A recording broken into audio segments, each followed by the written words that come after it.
लोधी को भारतीय जनता पार्टी ने टिकट नहीं दिया।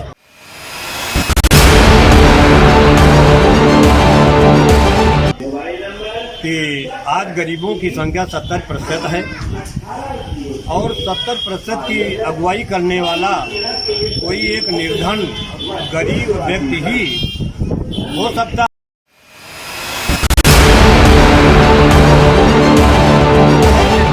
पैसे वाले खिला पिला कर कुछ ले देकर वोट ले लेते हैं।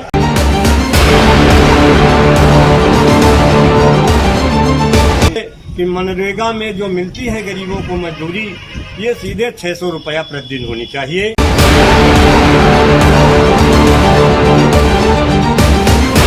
तो 600 रुपया महीना तो ये गरीब किसानों को पहले लूट रहे हैं गैस में।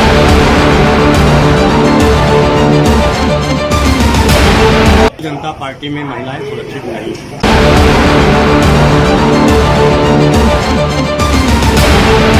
नमस्कार, मैं हूं राजेश चौधरी और इस समय मैं यूपी के जनपद उन्नाव की विधानसभा पुरुआ के कालूखेड़ा में मैं हूं।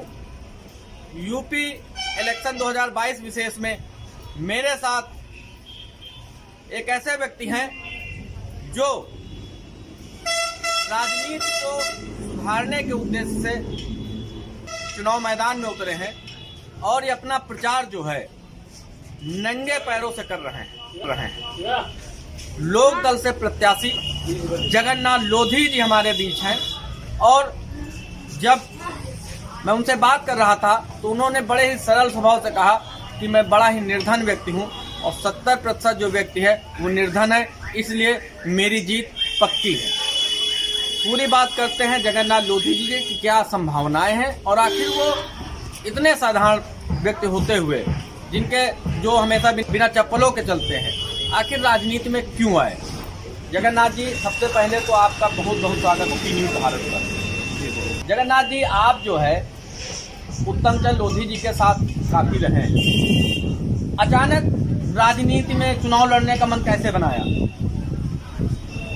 हमने देखा कि हमारे पूरे उन्नाव जनपद में 6 सीटें हैं और 6 में 2 आरक्षित हैं, 4 सामान्य हैं और भारतीय जनता पार्टी ने हमें हमारे समाज को 4 सीटों में से कोई हिस्सा नहीं दिया और यहाँ तक है कि इतना ही नहीं, हमारे मंडल लखनऊ मंडल में जो 11 जिले आते हैं उनमें से किसी लोधी को भारतीय जनता पार्टी ने टिकट नहीं दिया। लोधी समाज के किसी भी व्यक्ति को टिकट नहीं मिला। हाँ, इस वजह से आप चुनाव मैदान में उतरे? हाँ, इसीलिए हम चुनाव मैदान में उतरे हैं क्योंकि भारतीय जनता पार्टी ने किसी भी लोधी को टिकट नहीं दिया है लखनऊ मंडल में। लेकिन उन्नाव जिला जहाँ पे आप हैं, पुरुआ विधानसभा, ये लोधी बाहुल्य है। आपको क्या लगता है, लोधियों को यहाँ से किसी लोधी को यहाँ से टिकट मिलना चाहिए? हाँ, हमारा ये कहना है कि 4 सीटों में से उन्नाव जिले में हमें 1 सीट जरूर मिलनी चाहिए थी, लेकिन नहीं दिया। कोई बात नहीं है। जब हमारे उत्तम चंद्र जी किसी भी पार्टी से टिकट नहीं पाए तो मैं अचानक इसलिए कूद पड़ा कि आज गरीबों की संख्या 70% है और 70% की अगुवाई करने वाला कोई एक निर्धन गरीब व्यक्ति ही हो सकता है और बाकी जो कुबेर का भंडार लिए हुए लोग घूम रहे हैं, पैसे वाले हैं, पैसे वाले खिला पिला कर कुछ ले देकर वोट ले लेते हैं। उसके बाद विधानसभा में जब पहुंच जाते हैं तो गरीबों का फोन नहीं उठाते हैं। मेरा मन इसीलिए उत्साहित हुआ कि गरीबों की सेवा करने वाला आज कोई नहीं है। आप मुद्दे कौन से होंगे जिनको लेकर के आप चुनाव मैदान में उतरे हैं? जनता को किस बातों से प्रभावित करेंगे आप? जनता में प्रभावित ही नहीं, बिल्कुल सच्चाई की बात होगी कि जनता हमारे देश की कैसे कारपोरेट बने और हमारा विधानसभा भी कैसे कारपोरेट बने। तो उसके लिए मैंने सोचा कि आज तक जितने भी विधायक हुए हैं, किसी ने गरीबों के हित की बात न विधानसभा में उठाई है न लोकसभा में उठाई है। मैंने सोचा कि जनता के लिए लड़ाई लड़ी जाए। मनरेगा है जैसे 200 रुपया सरकार देती है और प्राइवेट का कोई घर अपना बनवाता है गरीब, तो वो 400 रुपया मजदूरी देता है। सरकार की मजदूरी आधी है, प्राइवेट मजदूरी दोगुनी है। हमारा ये उद्देश्य है कि मनरेगा में जो मिलती है गरीबों को मजदूरी, ये सीधे 600 रुपया प्रतिदिन होनी चाहिए। अच्छा, 600 रुपया मनरेगा में आप बात कर रहे हैं? हाँ, प्रति मजदूर 600 रुपया प्रतिदिन होना चाहिए। और दूसरा हमारा सवाल है सरकार से होगा, अगर हम सत्ता में आते हैं और जनता हमारा समर्थन करती है, तो जो एमएसपी है हमारी समर्थन मूल्य किसानों की उपज का, ये हम 3 गुना इसको भी करने की सिफारिश करेंगे। अच्छा, 3 गुना 20 रुपए से 60 रुपए किलो बढ़ाने की सिफारिश करेंगे। क्योंकि पिछली बार जब देश के प्रधानमंत्री हमारे मोदी जी बने तो 48 दिन के अंदर इन्होंने अपना वेतन 3 गुना से ज्यादा बढ़ा लिया था। अच्छा, मोदी जी ने? हाँ, मोदी जी ने अपना वेतन 3 गुना सांसदों का वेतन बढ़ा लिया था 48 दिन के अंदर। और किसान पूरे वर्ष भर में धान गेहूं पैदा करता है 6-6 महीने में, उसका मूल्य है आज 20 रुपए भी नहीं है। जब कट के किसान के घर में आता है तो वही 13, 14, 15 रुपए किलो से ज़्यादा नहीं बिकता है। तो ये सीधे एमएसपी तय होगी, 60 रुपए किलो से नीचे हम लोग नहीं खरीदेंगे। हाँ। अच्छा जगन्नाथ जी, ये बताइए कि यहाँ पे अनिल सिंह जी हैं, उदयराज जी हैं, विनोद जी हैं और कांग्रेस के जो प्रत्याशी हैं राणा जी की बेटी, वो भी मैदान में। इनके सामने आप अपने आप को कहाँ देखते हैं? इनके सामने सभी लोग धनाढ्य हैं, मैं गरीब हूँ। क्योंकि गरीबों की संख्या आज देश में 70% है। 70% अगर ये गरीब मुझे वोट दे देगा तो ये कुबेर के भंडार ढह जाएंगे, कोई भी हमसे जीत नहीं पाएगा, बहुत पीछे चले जाएंगे। अच्छा ये बताइए, यहाँ की जो जनता है अन्ना जानवरों से ज़्यादा परेशान है। अगर आप जीतते हैं तो क्या अन्ना जानवरों के लिए आपके दिमाग में कोई ऐसा प्लान है कि उनको कम किया जाए, किसानों की पीड़ा कम हो? हाँ, कम करने के लिए उपाय है जी। अगर हमारे दूध का मूल्य भी तिगुना कर दिया जाए, जैसे आज 28-30 रुपए लीटर बिकता है, विदेशों से आने वाला पानी 100 रुपया लीटर बिकता है, और हमारे देश का दूध आज 25 रुपए 28 रुपए लीटर लिया जाता है। जब इसकी भी कीमत 3 गुना हो जाएगी तो लोग अपने आप गाय बछड़े सभी बांध लेंगे। यानी आप दूध का जो है मूल्य बढ़ाएंगे? हाँ, दूध का मूल्य तिगुना कराएंगे, और जिससे लोग सारे जानवरों को अपने पास रख लेंगे, बांध लेंगे, गायें घूमेंगी नहीं सोचा। अच्छा, गौशाला जो बन रही है तो वे तो बेकार हो जाएंगी जो सरकार ने बनवाई? हाँ, गौशाला जो सरकार ने बनाई है, जब किसान बांध लेगा अपने घर में अपने लाभ के लिए जानवरों को, तो इनमें जो जेल बनाई गई है पशुओं के लिए, पहले तो जेल थी आदमियों के लिए।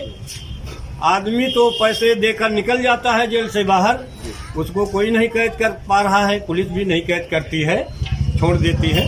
लेकिन जानवर आज जरूर जेल के अंदर है। भारतीय जनता पार्टी की सरकार है, जेल जानवरों को नहीं होनी चाहिए, जानवर जेल से मुक्त होने चाहिए सारे। अच्छा जगन्नाथ जी, आपके जो बिल्कुल पहनावा है योगी आदित्यनाथ जी जैसा है, बिल्कुल कोई बता नहीं सकता है। आप क्या समझते हैं कि मतलब कहीं ऐसा तो नहीं कि योगी जी जैसा ही आप प्रचार कर रहे हो? नहीं, योगी जी जैसा मेरा प्रचार नहीं है। योगी जी अकेले हैं, उनके बीवी नहीं है, मैं बच्चों वाला हूँ, मेरा परिवार है। और दूसरी बात है, इतनी बड़ी मैं आपके सामने कोई घमंड की बात नहीं करने जा रहा हूँ। इतना जरूर कहेंगे कि एक आग की मेड़ बना दी जाए, उस पर पहले मुझे चला दिया जाए, मैं चला जाऊंगा, और मोदी जी और योगी जी दोनों के अंदर क्षमता हो तो हमारे पीछे उस पर चल जाएं, तो मैं मानूंगा कि ये हमसे आगे। नहीं, लेकिन वो संत है ना, आप भी संत को नहीं, मैं संत नहीं मानता हूँ। संत नहीं मानते आप? नहीं नहीं नहीं, मैं नहीं संत मानता हूँ कि योगी मोदी जी संत है, क्योंकि हिंदुस्तान की ही नहीं हमारे विश्व के हमारे परम पिता भगवान हैं, राम हैं, कृष्ण हैं, हमारा पालनहार कोई बैठा है, वो संसार चला रहा है। अगर इनके अंदर संत का भाव होता तो ये गरीब को लूट करके पूंजीपतियों को लाभ पहुंचाने का काम नहीं करते। आप दोनों के ऊपर बड़ा आरोप लगा रहे हैं, मोदी जी के ऊपर और योगी जी के ऊपर। हाँ, दोनों लोगों के ऊपर मैं आरोप लगा रहा हूँ। अभी तो आरोप ही नहीं, इनको 2022 में इस विधानसभा चुनाव में साफ कर दूंगा और इनकी संख्या विधानसभा में 100 से ज्यादा नहीं होगी। और भाजपा, हाँ, भारतीय जनता पार्टी की संख्या 100 से ज्यादा नहीं होगी, नीचे रहेंगे। ये आप दावा कर रहे हैं? हाँ, ये मैं दावा कर रहा हूँ। लेकिन भाजपा की योजनाएं बहुत सारी हैं, जैसे राशन फ्री देना, किसानों को पैसे देना, खाते में आना, और गैस सिलेंडर देना, गैस देना, बहुत सारे ऐसी योजनाएं हैं। कैसे पार पाएंगे आप? योजनाएं तो बहुत हैं भाई, जैसे आपने कहा बहुत सारी योजनाएं हैं। आप 2000 की बात करते हैं कि किस्त देते हैं पीएम किसान। मैं कहता हूं कि जो गैस आज 300 रुपए की है, गैस की कीमत 300 रुपया है और उसको 1000 रुपया के लगभग ये दे रहे हैं, तो 600 रुपया महीना तो ये गरीब किसानों को पहले लूट रहे हैं। गैस में भी लूट रहे हैं। हाँ, गैस में लूट रहे हैं 600 रुपया महीना।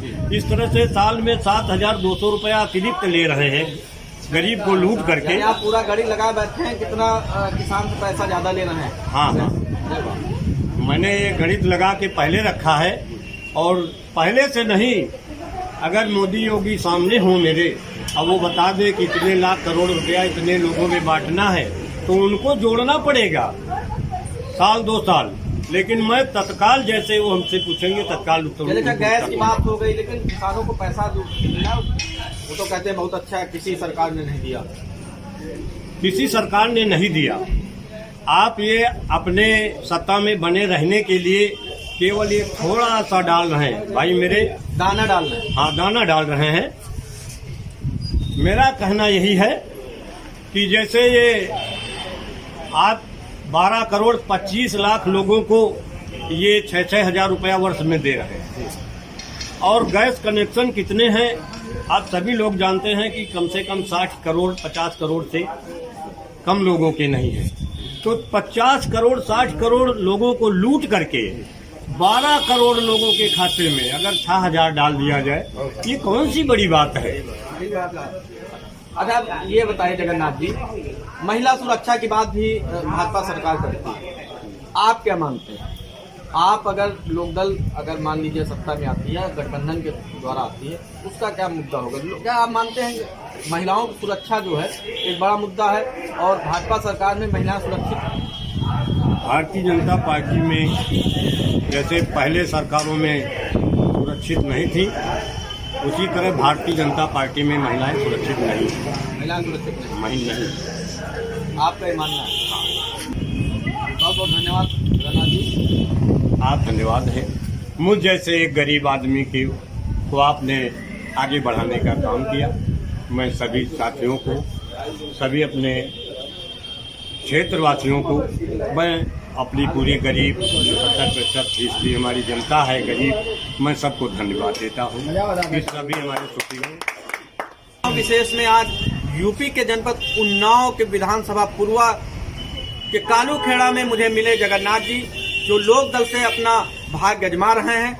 इनकी सादगी आप देख सकते हैं, बिना चप्पलों के प्रचार अपना कर रहे हैं और इसी सादगी को अपना मुद्दा भी बनाए हैं। अब देखना यह है कि इनकी यही सादगी जनता को कितना प्रभावित करती है। पी न्यूज भारत के लिए सुखेंद्र सिंह राजपूत के साथ मैं राजेश चौधरी। इस समाचार के प्रस्तुत करता है pinnacle cricket academy Lucknow. Cricket के क्षेत्र में उज्जवल भविष्य बनाने के लिए आज ही प्रवेश ले। आवासीय सुविधा उपलब्ध। संपर्क करें मोबाइल नंबर 6388571081। 8765432343।